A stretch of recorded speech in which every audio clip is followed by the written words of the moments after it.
Le prophète Élie était en rapport avec le trône, et par son intercession, il pouvait le mettre en mouvement et obtenir une action de sa part. Nous n'avons guère besoin de dire grand-chose pour souligner cet aspect-là de son ministère. Les textes nous rapportent que le ciel lui-même fut fermé, puis rouvert en réponse à ses instances. C'est qu'aussi il connaissait la pensée de Dieu, qui depuis longtemps avait menacé son peuple de ce jugement précis s'il se détournait de lui pour servir d'autres dieux. Deutéronome 11, 16, 17. Élie prend tellement fait et cause pour Dieu qu'il n'hésite pas devant l'idolâtrie persistante de ses compatriotes à solliciter de Dieu l'accomplissement du châtiment prédit.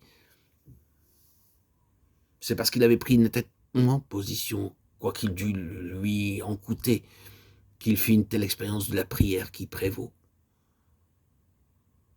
À l'heure actuelle, il n'y a aucun ministère dont la nécessité s'impose avec autant d'urgence au sein du peuple de Dieu. Il n'y en a aucun non plus qui réclamera de ceux qui y sont appelés un tel degré d'immolation.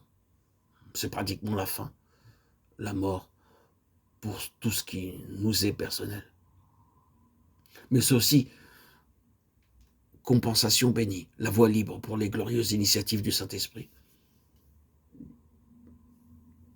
Sur ce chemin, Élie manie avec succès l'arme mentionnée dans Éphésiens 6, 18. Toutes sortes de prières, de supplications. Il tient bon, et il obtient.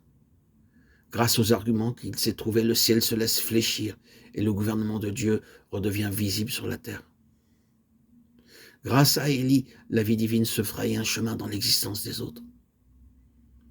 La résurrection du fils de la veuve de Sarepta et le récit correspondant dans le ministère d'Élisée établissent péremptoirement un fait capital. C'est qu'Élie, aussi bien que son disciple, était en contact avec la source de la vie dans une mesure inconnue à la généralité du peuple de Dieu. C'est cela qu'il nous faut aujourd'hui. La vie.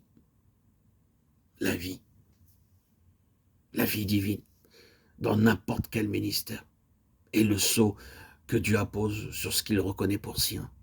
Le poinçon dont il signe ses œuvres. Car la vie véritable ne peut venir que de lui.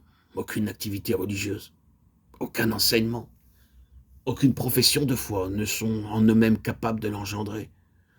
Et la vie, dans ce sens d'une attestation de Dieu sur un ministère terrestre, ne peut exister que là où quelqu'un se trouve en contact avec la source de la vie. Or, dans tout ce qui passe aujourd'hui pour une œuvre de Dieu, dans tout ce qui est censé se faire au nom du Seigneur, que voyons-nous? Une proportion considérable de cette activité religieuse porte l'empreinte, non de la vie, mais de la mort. Les âmes peuvent recevoir une impulsion extérieure, mais ne trouvent pas ce renouveau personnel, cette plénitude qui nous rend indépendants spirituellement parlant. Quant à la puissance de délivrance qui devrait s'y déployer, la continuité des appels au secours montre bien qu'elle en est absente.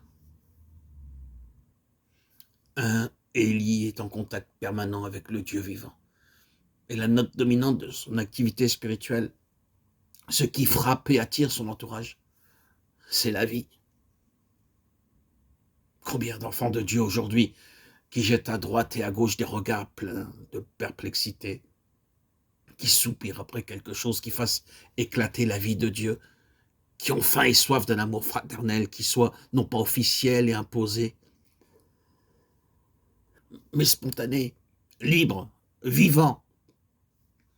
Il semble parfois que c'est en vain que toutes ces âmes crient à Dieu. Mais non, Dieu entend. Il se prépare un instrument apte à transmettre sa vie, à répondre ainsi aux besoins toujours plus pressants qui se font jour.